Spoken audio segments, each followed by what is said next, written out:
Yosua pasal 2. Pengintai-pengintai di Yeriko. Yosua bin Nun dengan diam-diam melepas dari Sitim 2 orang pengintai, katanya, "Pergilah, amat-amatilah negeri itu dan kota Yeriko." Maka pergilah mereka dan sampailah mereka ke rumah seorang perempuan sundal yang bernama Rahab, lalu tidur di situ. Kemudian diberitahukanlah kepada Raja Yeriko demikian, "Tadi malam ada orang datang kemari dari orang Israel untuk menyelidik negeri ini." Maka Raja Yeriko menyuruh orang kepada Rahab mengatakan, "Bawalah keluar orang-orang yang datang kepadamu itu, yang telah masuk ke dalam rumahmu, sebab mereka datang untuk menyelidik seluruh negeri ini." Tetapi perempuan itu telah membawa dan menyembunyikan kedua orang itu. Berkatalah ia, "Memang orang-orang itu telah datang kepadaku, tetapi aku tidak tahu dari mana mereka. Dan ketika pintu gerbang hendak ditutup menjelang malam, maka keluarlah orang-orang itu. Aku tidak tahu kemana orang-orang itu pergi. Segeralah kejar mereka. Tentulah kamu dapat menyusul mereka." Tetapi perempuan itu telah menyuruh keduanya naik ke sotoh rumah dan menyembunyikan mereka di bawah timbunan batang rami yang ditebarkan di atas sotoh itu. Maka pergilah orang-orang itu mengejar mereka ke arah sungai Yordan, ke tempat-tempat penyeberangan. Dan ditutuplah pintu gerbang segera sesudah pengejar-pengejar itu keluar.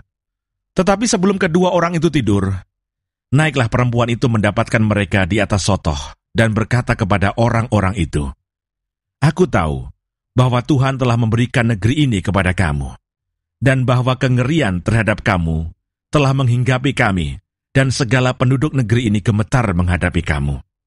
Sebab kami mendengar bahwa Tuhan telah mengeringkan air laut Teberau di depan kamu ketika kamu berjalan keluar dari Mesir. Dan apa yang kamu lakukan kepada kedua raja orang Amori yang di seberang sungai Yordan itu, yakni kepada Sihon dan Og yang telah kamu tumpas. Ketika kami mendengar itu, tawarlah hati kami dan jatuhlah semangat setiap orang menghadapi kamu.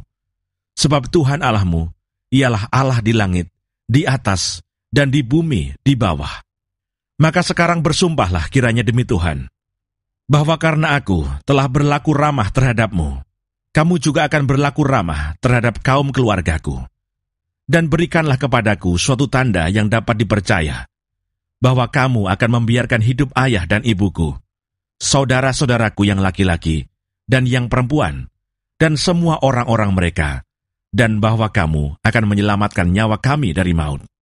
Lalu jawab kedua orang itu kepadanya, "Nyawa kamilah jaminan bagi kamu, asal jangan kau kabarkan perkara kami ini. Apabila Tuhan nanti memberikan negeri ini kepada kami, maka kami akan menunjukkan terima kasih dan setia kami kepadamu." Kemudian perempuan itu menurunkan mereka dengan tali melalui jendela, sebab rumahnya itu letaknya pada tembok kota. Jadi pada tembok itulah ia diam. Berkatalah ia kepada mereka, "Pergilah ke pegunungan, supaya pengejar-pengejar itu jangan menemui kamu, dan bersembunyilah di sana 3 hari lamanya, sampai pengejar-pengejar itu pulang. Kemudian bolehlah kamu melanjutkan perjalananmu."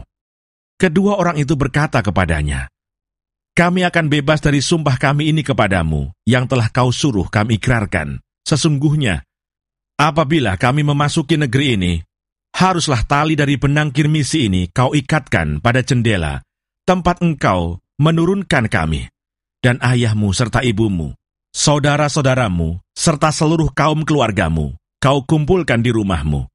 Setiap orang yang keluar nanti dari pintu rumahmu, harus sendiri menanggung akibatnya, kalau darahnya tertumpah, dan kami tidak bersalah.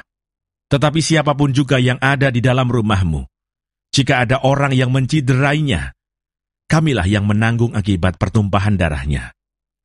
Tetapi jika engkau mengabarkan perkara kami ini, maka bebaskanlah kami dari sumpah kepadamu itu, yang telah kau suruh kami ikrarkan." Perempuan itu pun berkata, "Seperti yang telah kamu katakan, demikianlah akan terjadi." Sesudah itu dilepasnyalah orang-orang itu pergi, maka berangkatlah mereka. Kemudian perempuan itu mengikatkan tali kirmisi itu pada jendela. Mereka pun pergilah dan tiba di pegunungan. Mereka tinggal di sana 3 hari lamanya, sampai pengejar-pengejar itu pulang. Pengejar-pengejar itu telah mencari di mana-mana sepanjang jalan tanpa menemukan mereka. Maka pulanglah kedua orang itu.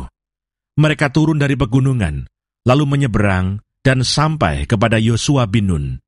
Kemudian mereka ceritakan segala pengalaman mereka. Kata mereka kepada Yosua, Tuhan telah menyerahkan seluruh negeri ini ke dalam tangan kita. Bahkan seluruh penduduk negeri itu gemetar menghadapi kita.